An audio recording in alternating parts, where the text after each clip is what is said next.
Live from Arkansas's streaming news leader, this is THV 11 Morning News at 6. Hey, good morning, everybody. Happy Friday. Thanks for joining us here on THV 11, streaming on your TV with THV 11 Plus. I'm Hayden Balgavy. Karen is off today, but meteorologist Tracy Bean back with us to get you set for your Friday. And Ashley King's in the house. Yeah, look what I found.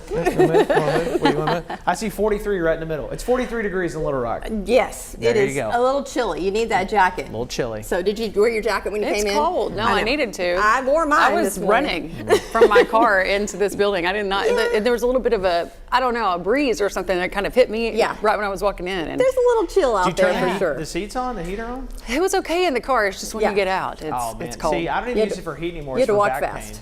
Pain. Yeah, I'm excited though. I've been thinking a lot about the weather for this afternoon and tomorrow. I mean, I've been anticipating the nice warmth. sun and the warmth. Well, today is the day, and you know, whatever you're doing today, make sure you do it outside. Yeah. Because today and tomorrow is going to be absolutely gorgeous. I know it's a little chilly this morning, but it is certainly going to be nicer as we're heading into the afternoon.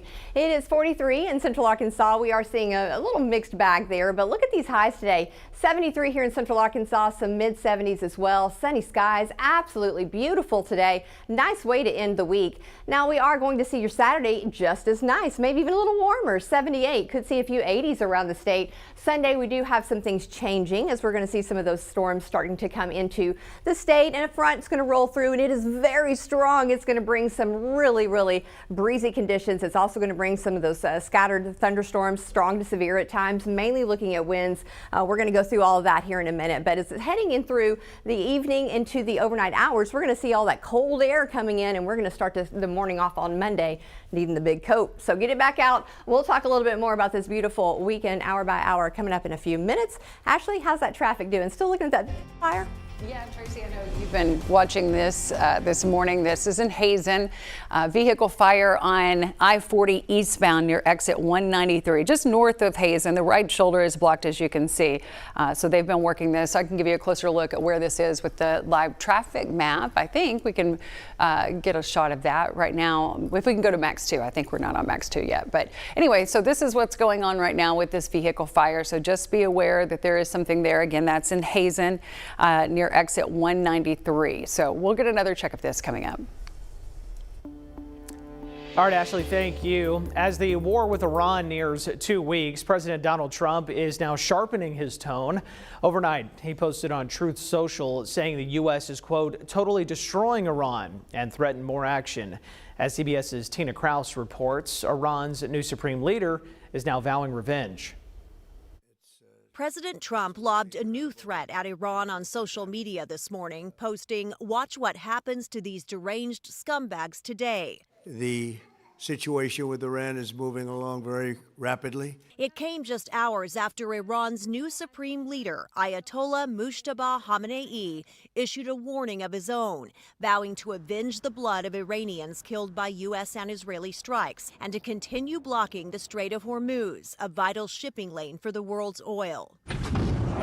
Iran blasted this oil tanker near Iraq. Crew members are still missing after a strike on this Thai cargo ship. Overnight, Iranian missiles and drones also rained down on Israel and neighboring Gulf countries, many of them intercepted. I think the Islamic Republic is messaging very loudly and clearly that it has the ability to spread the pain far and wide. That pain also being felt widely at the pump, with oil prices again topping $100 a barrel Thursday. To offset the spike, the Trump administration issued a 30-day waiver, allowing the purchase of sanctioned Russia oil and gas products at sea. This as recovery efforts are underway after a U.S. refueling tanker crashed in western Iraq. The Pentagon says a second aircraft involved landed safely and that the incident was not due to hostile or friendly fire. Tina Kraus, CBS News, London. The U.S. and dozens of other wealthy nations have pledged to release 400 million barrels of oil from strategic reserves to help offset rising prices. The White House says the president is also considering a Jones Act waiver, which would allow foreign ships to move fuel and cargo between U.S. ports.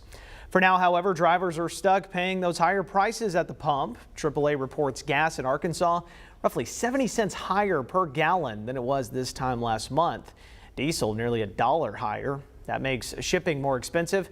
And as Tyler Oxner with Arkansas Farm Bureau explains, it's also very hard on farmers. Every little thing that they do is going to require diesel. And so if there's any kind of price fluctuation there, it's definitely on the front of their mind, and it's going to hit their bottom line almost immediately. Diesel is the second biggest cost trucking companies face after labor. AAA says the war comes just as seasonal price increases typically show up. In addition to driving up gas prices, the Iranian conflict also creating security concerns here in the U.S. The FBI is investigating after a man rammed a vehicle into a synagogue in suburban Detroit.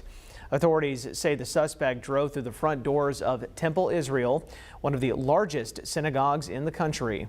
The building also houses a preschool, but officials say no children or staff were hurt. The FBI is now in charge of this case. We are leading the investigation right now as a targeted act of violence against the Jewish community. Authorities identified the suspect as 41-year-old Aman Mohammed Ghazali, a Lebanon-born U.S. citizen, and say security personnel shot and killed him at the scene. One lead security officer was also hit by the vehicle and taken to a hospital. CBS News confirms emergency responders found explosive materials in the suspect's car after the attack. At the White House, the president offering words of support. I want to send our love to the Michigan Jewish community and all of the people in Detroit. Overnight, local and federal authorities went to the home of the suspect and appeared to be conducting a raid as investigators work to confirm a possible motive. A source tells CBS News a recent airstrike on the suspect's family's village in Lebanon killed 2 of his brothers and their children. That was not the only attack in the U.S. yesterday. Authorities say a gunman opened fire inside an ROTC training class at Old Dominion University yesterday morning. He killed the instructor, wounded 2 others, and was then killed by a student who helped stop the shooting.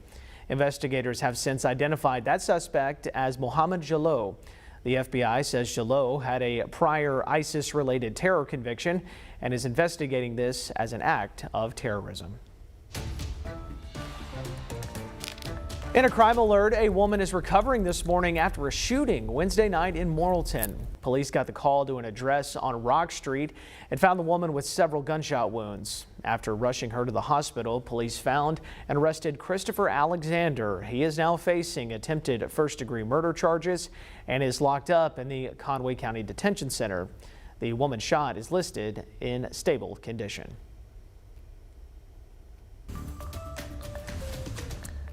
A tiny home shelter is about to open for people without housing, and decorators are adding the finishing touches.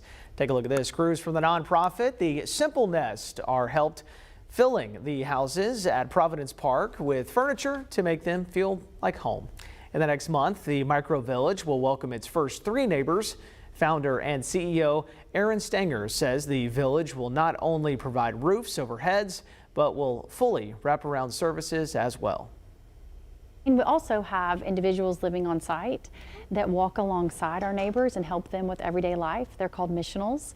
And so our first missional family is moving in as well. The volunteer date for service is March 21st. 100 trees will be planted in their orchard. If you want to help out with the project, we have all the details on thv11.com. Well, how about this? Former President George W. Bush paying a visit to the natural state. He delivered a lecture at Harding University in Searcy this week. The appearance, a part of the year-long America 250 birthday celebration. Former president joining students and other members of the college for a night showcasing history, public service, and civic responsibilities. Well, we got 1 W this week. How about another for the weekend weather? That's a big W, Tracy. I'm loving it. I got 2 W's for you, Friday and Saturday. So it. Let's talk about it. Today is going to be beautiful, plenty of sunshine. I know it's starting out a little chilly this morning, but look, we're going to be in the 70s later this afternoon with that southerly flow, warming us up nicely for your Saturday as well. We are going to see the winds pick up a little bit as we're heading into the afternoon, but we're also going to see that temperature bump up just a little bit. And I know Ashley likes those temperatures as I get a little bit closer to 80. She is happy. Now, we are going to make Ashley a little more disappointed as we're heading into the early part of next week. We do have a front coming through on Sunday, and that's going to drop those temperatures a little cold on Monday and Tuesday, but then things are going to get a bit warmer as we're heading into midweek into next weekend. All right, Tracy, let's check traffic. Really, the only thing that's happening right now is in Hazen. There's actually a vehicle fire. It's off to the right shoulder. They've been working this for a while. Actually, Tracy told me about it before I came in this morning. So this is something that they're working on I-40 eastbound around exit 193. So just north of Hazen, as you can see those flashing lights there, but not a lot of volume in this area if you're traveling eastbound on 40 just yet. Getting a closer look with our live traffic map of what's happening around central Arkansas. And that's really the only incident right now. It doesn't look like we have any heavy volume or slowdowns right now and no accidents, but just this here in Hazen. So a closer look at what's going on with that. So just something to be aware of as you're traveling this morning if you're about to head down Interstate 40 going eastbound. And that's all that we see right now. We'll check it again coming up soon.